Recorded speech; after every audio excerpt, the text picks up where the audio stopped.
Coming up on Theater Talk. I think theater is still the best way about talking about public issues, like public and emotional issues. People get it when it's alive and then we're all in the same room together. We hear each other in a way we don't reading an editorial or going to a speech. Theater Talk is made possible in part by the CUNY TV Foundation.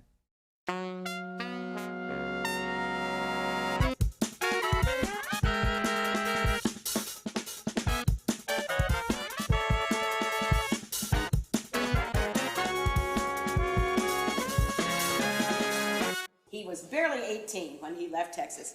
That's too young to come to a city like New York. As a young gay man, he didn't feel comfortable where he was. Andre wasn't gay when he came to New York. From New York City, this is Theater Talk. I'm Susan Haskins. And I'm Michael Riedel of the New York Post. Michael, Mothers and Sons is Terrence McNally's new, very powerful play with an amazing performance by Tyne Daly. Yeah, just about to open at the Golden Theater, and we are delighted that the play brings tonight with us on Theater Talk Tyne Daly, an actress I have admired for many, many years, and I believe this is the first time you've been able to join us on Theater Talk, so welcome. Indeed, but I know your reputation precedes you. Oh, thank you. You're too kind, darling. I mean that in all sincerity. And Terrence McNally, who has been on the show a number of times, and I remember, Terrence, the last time I think you were here talking about that wonderful musical you wrote, Full Monty, which I always liked. And you told us at the time you'd put a note on your desk that said, no more musicals. And I've noticed you've kind of kept to plays in the last 10 years or so. I have. And why is that? I'm curious about that. Simply because musicals take so much time these days. Yeah. You used to be able to write one and get it up, and now it's 5 years later to get a reading or a workshop. And at 75, I'm parceling my remaining hours out very carefully. So yeah, if you're the playwright, you're on your own timetable pretty much. I've learned that you also choose the right partners to write with. And playwriting, I'm on my own, but when I do a musical, and I have worked with some pretty terrific people, and there's probably one more musical with Ahrens and Flaherty, who I adore, and who didn't write Full Monty.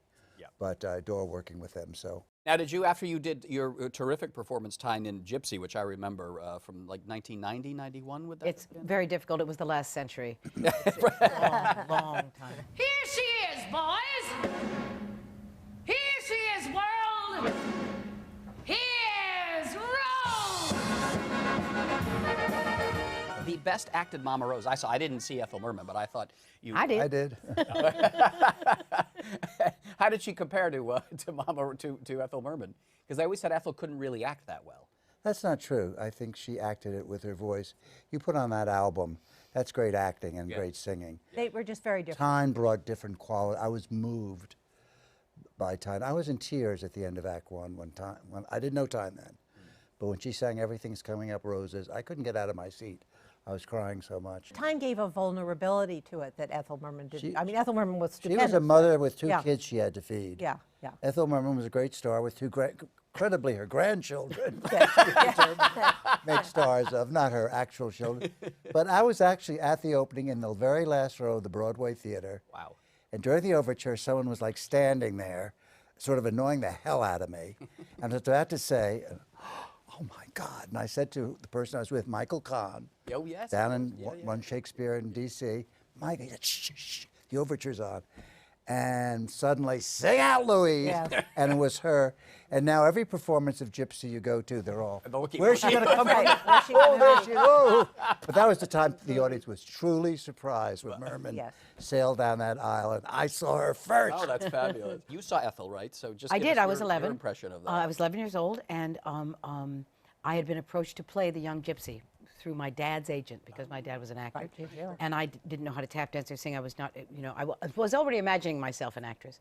But my father and mother lectured me that I couldn't go to the audition unless I'd say yes, because the actor does not have the luxury of a no. Oh. The olden days. Yeah. So we went to see it, like we saw a lot of shows. And I thought, well, you know, the kid's gone at the end of the first act. I want to be that one. I want to be that woman there. She's, you know, I was fabulized. And it only took 40 years or so to get to try that. but, you know, the play was made on her by Arthur and Julie and Stephen. And now I have a play, neat segue, that's been made on me. And that you have to wait a long time. I've been an actor for a long time, and this man has made a play for me. Did you write Mothers and Sons with her? Absolutely. Because I, in the middle of the night, had this inspiration when they're going to revive Masterclass. Who in the world could possibly play a part that Zoe Caldwell, for whom I'd written that role, and I said in the midnight, because of Gypsy, said there's only one person, Tyne Daly. We worked happily together, and I said, I want to write a play for Tyne. And so it's all interconnected theater. It really is. And there's a marvelous build from being an apprentice to a journeyman to maybe a master. I couldn't believe when he called me up and said do master class, because I had been weeping in my seat over Zoe during master class. It's still one of my 5 top times in the theater, and I'm pretty strict. So this one and I had a really good time. I think we realized master class, like Arthur and I realized Gypsy in a way to serve in its own time. You know, the theater, you have to serve now. Right. It's different than the movies. So you would not have. So this, you would not have written Mothers and Sons had you not done the revival of Masterclass with her. So she really was the driving inspiration. Yeah, you find the expression of someone who hears you, and if they don't hear you, you never hear your play. And I think that's so important that the right people are in the room to present a play for the very first time. Now when we do Masterclass, everyone knows what it's about, and the actress playing the part is being judged. I'm not the way I was 20 years ago when Zoe premiered that play, the way I'm being judged now by Tyne's performance, and I have the perfect interpreter. And I think a lot of plays that probably are much better than any of us thought they were have vanished because they weren't performed right the first night. Oh, that's interesting. With Mothers and Sons, you brought back themes that you've written about before, but you're speaking about the situation, and you're dealing with the AIDS crisis and the homosexual rights. You're updating it for now, and please tell us a little bit about what happens in this play. Well, this play, I think, is an inspection of the enormous change our country has gone through. When I first came to New York, gay men weren't getting married. They weren't raising families. They weren't joining the army. We were criminals. We weren't joining the army.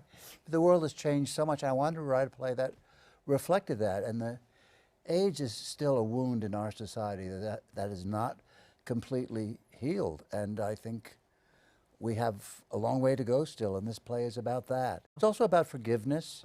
It's about compassion, and it's about family. The definition of family has changed so much.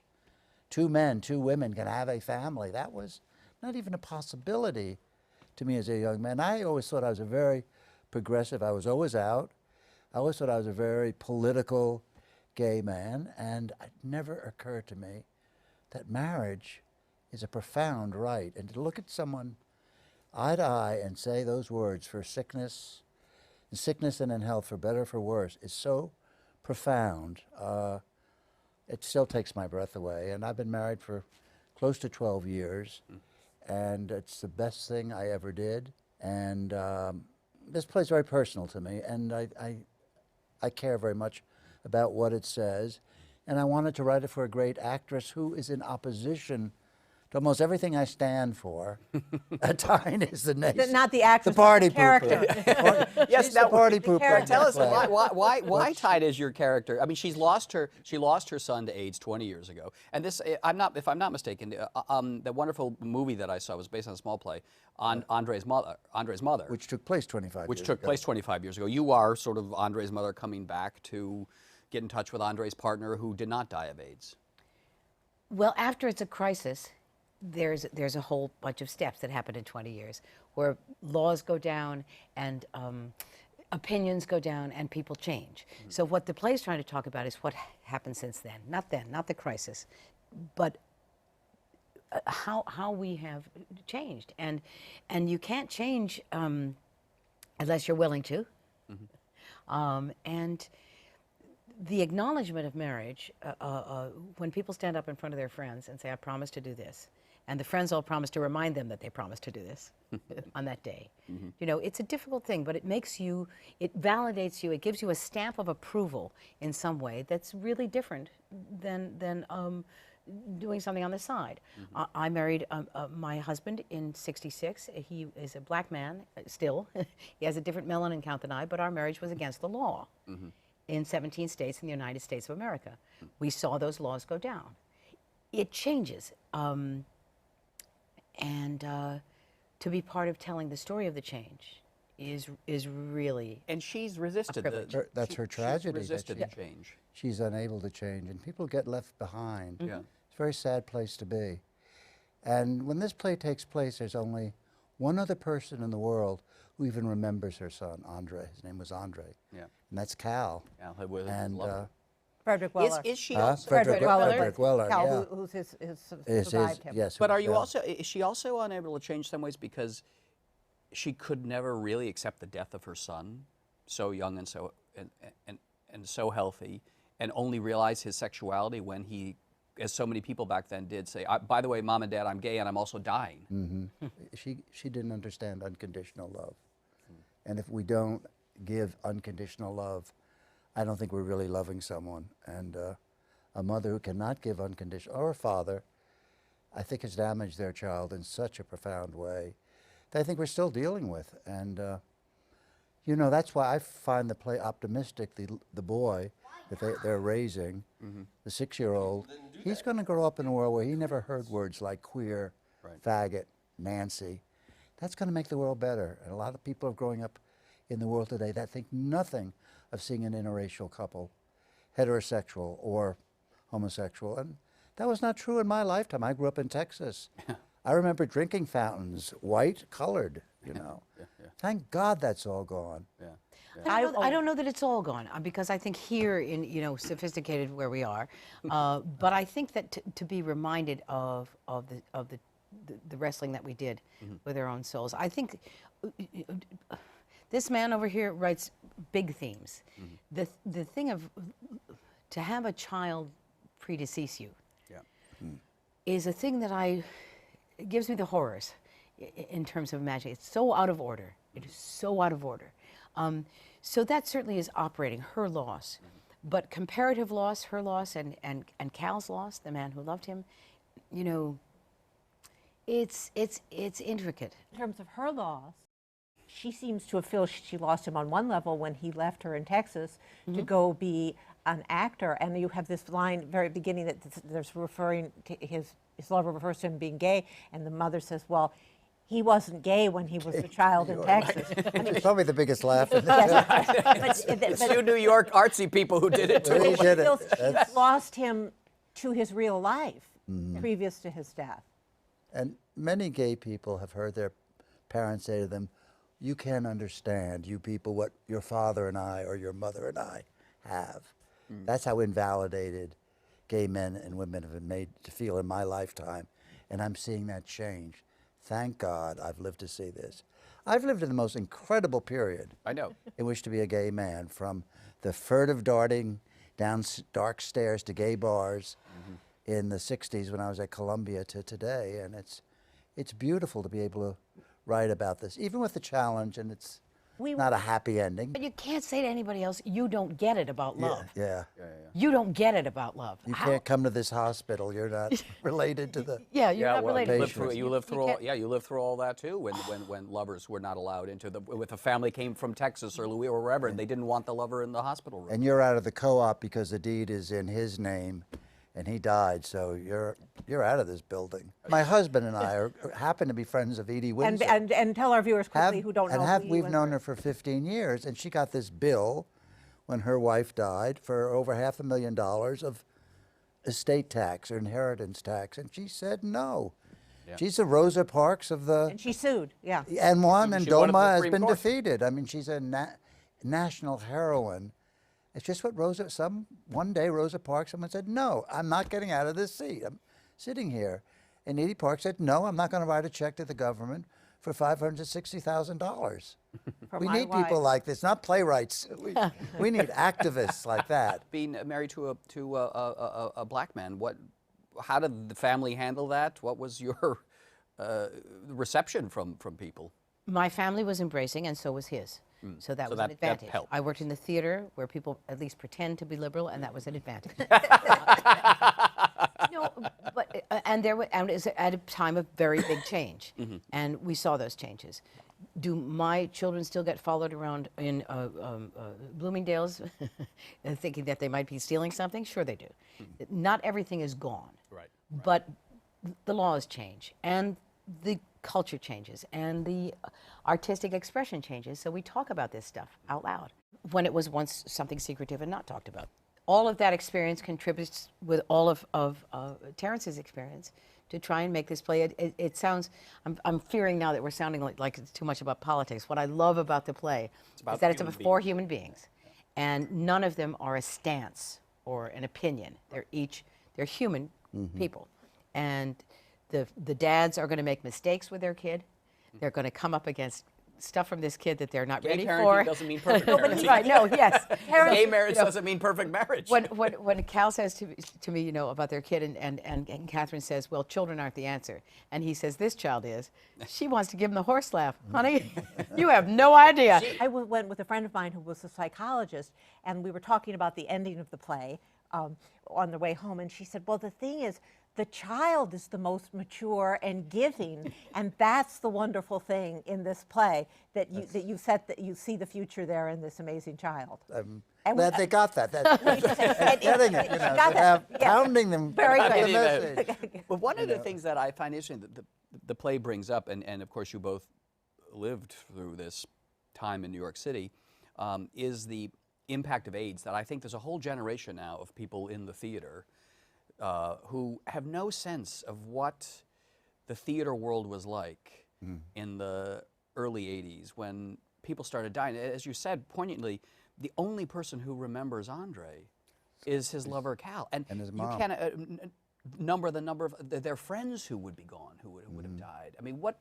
She can't talk to Andre, about Andre, to anyone after this afternoon. To me, the saddest line in the play is when he says, we're the only 2 people in the world these pictures mean anything to. They're going through that album. And, it wasn't just theater people. Yeah, no. Young gay men and women come up to me and say, gee, we never knew how bad it was, that period. And we forget our history so. Well, that's even our colleague, even Bobby Steggert, when we were rehearsing, who plays Cal's husband, when we were in rehearsal and talking about those days, Bobby was gobsmacked. There was stuff he had no idea was going on. How old is Bobby Steggert? I'm not going to tell. Well, was he in his 30s? Yeah, in his 30s. Very early 30s. All right. And, but just stuff that's not recounted. Yeah. So we tell each other stories over and over again until we get it. We repeat stories so that we can understand. And may I say, you also sometimes worry that younger people are forgetting that this is still a very dangerous disease.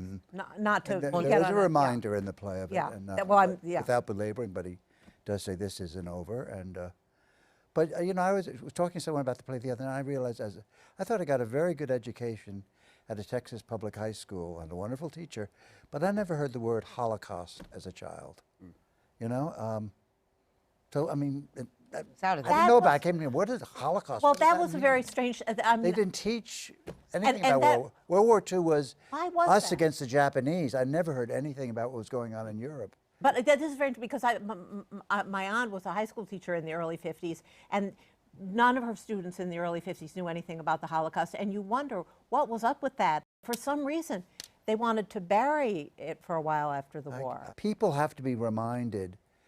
I wrote a play several years ago, Some Men. There was a scene where 2 young gay queer theorists were interviewing 2 elder gays in the park, and they didn't know about any of this.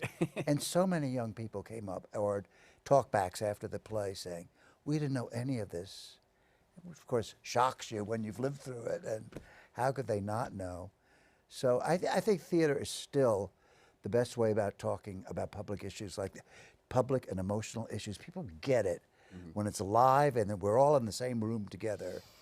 We hear each other in a way we don't reading an editorial or going to a speech. And you've couched it in this very dramatic yet funny play, which I have to also add takes place in this fabulous apartment, which is the set of the Golden Theater, and so it's not a lecture. It's art. Your characters have gotten richer over the years, Terrence. And Tyne has Tyne, wonderful costumes, wonderful hair, a fur coat. The hardest part is playing a Republican. Tyne, like all great actors, knows that there is a bond that links us to even dreadful people, and she can find that humanity within them. Doesn't mean you approve of them, but it helps us understand how they got that way in the first place. Tyne was a television star, creating that wonderful role in Cagney and Lacey, and you have this way of taking a very problematic person and making her just so lovable and engaging that people are drawn to you. I like human beings. Yes. I really like human beings, and I have met a lot of people who aren't human beings. They act like they're not human beings a lot, but you know, but finding that stuff, and it needs to be revealed by a compassionate and loving man, someone who's. That's my. I do think you've changed. The words are my contribution, but you have stage presence, and there are 3 times in that play when Tyne is alone on stage for up to a minute. And you can hear a pin drop. She's opening her purse. She's looking at a photograph. She's looking out the window. That, very few are given that You gift look at of pictures and we're riveted. stage presence, and Zoe Caldwell has it. Zoe has it. And those are the kind of actors. Angela So did Lansbury. Ethel There are very Angela few. Lansbury. She was okay too, wasn't she? Those are the actors a smart playwright writes plays for. What's your T-shirt say that your mother gave you? My Oh, mama was a wonderful actress, and she gave up her career basically, and she taught my dad every word he spoke on the stage, and she was interested in me and my brother Tim. Anyway, she came to see me to play one time at the Mark Taper Forum a long time ago, and I said, "What'd you think, Ma?" And she said, "I have nothing to tell you. I have nothing to tell you. You know what you're doing. You've been doing this for 15 years. All I have to say to you is deeper, richer, fuller, better." That's her It made me mantra. laugh so much. We had a T-shirt made in Washington. Deeper, richer, fuller, better. Deeper, yeah. But people say, I want to stop it a little bit because people say larger than life all the time. Yeah. The thing about the theater is I'm in the same room as the people I'm telling the story to. It's not a shadow on the wall. It's not in a little box somewhere. Can't be, flipped through the dull bits. You have to sit with me and I with you for 90 minutes, and I get to tell you the story, and then you respond to me. I can hear you breathing. You can hear me breathing. Right. I can hear laughing or quiet. That thing is not larger than life. It actually is life. It's real time. Yeah. And there's a difference between that experience than any other performing artist. And a pro such as yourself, you can feel that audience moving with you, moving with the play, when you're doing something new, a new play or a new musical. Oh, you missed something? Just a moment. Your phone is ringing. I hope Raven. That's a very human touch. It's completely, totally. Leave it in. There you are. No, but everything. We're not leaving it in. World. We have to stop. Did you cut that live bit out? Manny Eisenberg told me this when he was doing Sideshow, was when cell phones first came into the theater, and they were about this big, the size of a box, and this thing rang, and nobody knew what it was until this woman pulled it out. Take it away from you. Smash it. That's right. Throw it away. This thing rang, and this woman fished it out, and no one knew what it was, and they heard, "I'm at a play."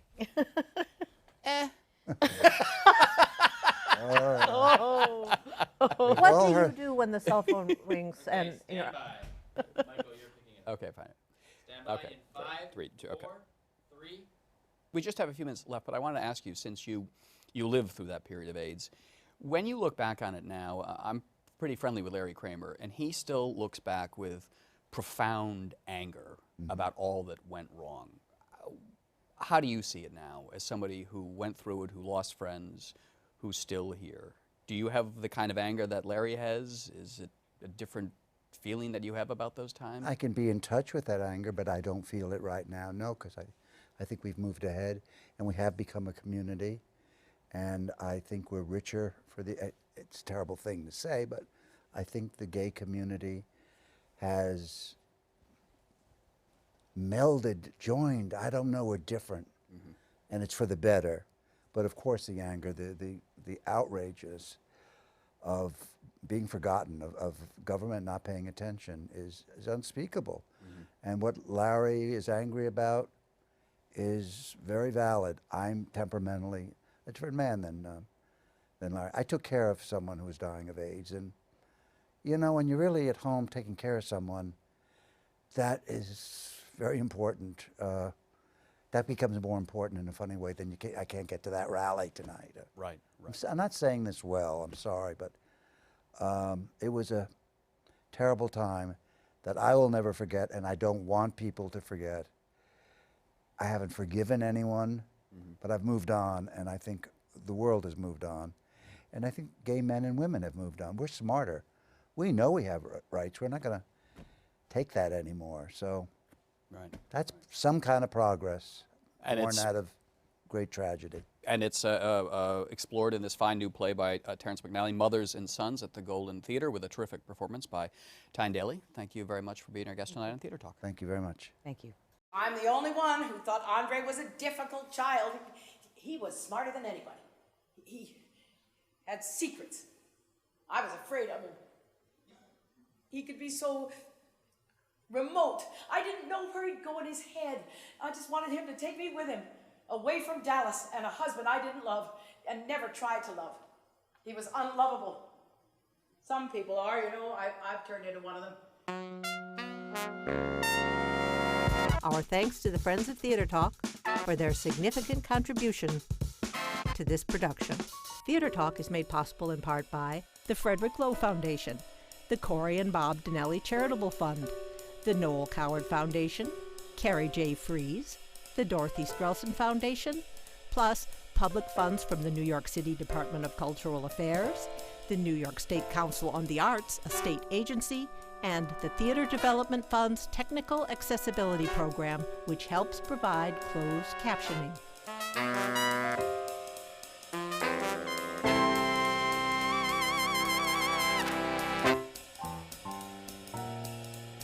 We welcome your questions or comments for Theater Talk. Thank you and good night.